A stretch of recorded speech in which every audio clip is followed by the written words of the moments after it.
My gold digger stepsister threw a temper tantrum at the reading of my grandmother's will, and immediately after got embarrassed in front of everyone. My stepsister Miranda is the type of person who cried for 3 days straight when my dad got her a birthday ring that only cost $4,000.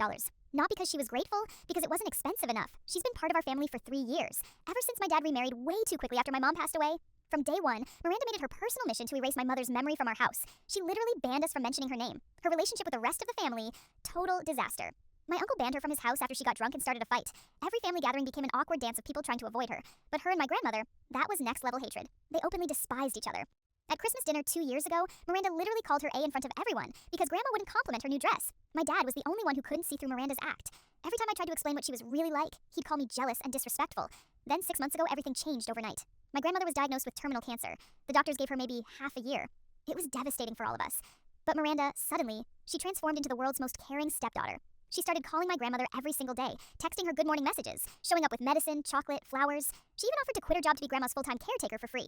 The whole family watched this performance in disbelief.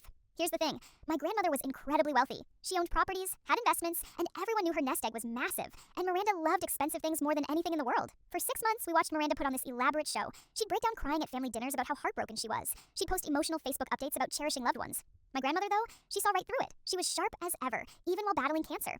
I'd visit her, and she'd just smile knowingly whenever Miranda's name came up. And last week, my grandmother passed away peacefully. At the funeral, Miranda was practically the star of the show, crying louder than anyone, talking about what an amazing woman Grandma was and how much she'd miss her. 3 days later came the will reading. We all gathered at the lawyer's office. Miranda walked in wearing all black, still playing the grieving granddaughter role, but she'd done her makeup perfectly and was wearing expensive jewelry. The lawyer started reading through the will. My uncle got Grandma's car collection, my aunt got some property. I got a trust fund for college and Grandma's book collection. Miranda was literally sitting on the edge of her seat, practically vibrating with excitement. She kept adjusting her hair and smiling. Then the lawyer cleared his throat and said Miranda's name. The room went completely silent. Miranda sat up straighter, her eyes wide with anticipation. The lawyer read, "To Miranda, who spent 6 months pretending to care about a dying woman for financial gain, I leave my entire collection of costume jewelry from the 1970s, valued at approximately $200. May she finally afford the tacky rings she's always crying about.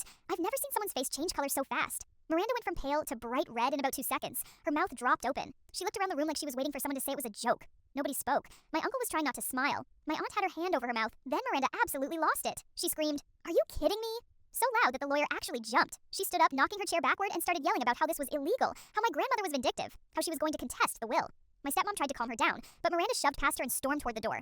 She yanked it open so violently that it slammed against the wall. A picture frame fell off and shattered. Through the open door, we could all hear her screaming in the hallway, her heels clicking aggressively as she stomped away. The lawyer just calmly closed his folder and said, "Well, that went exactly as Mrs. Josephine predicted it would." Turns out my grandmother had specifically requested he read that part verbatim, anticipating Miranda's reaction. My dad sat there in complete shock. Finally. Seeing what the rest of us had known for 3 years, he turned to me with this devastated look and whispered, "I'm so sorry.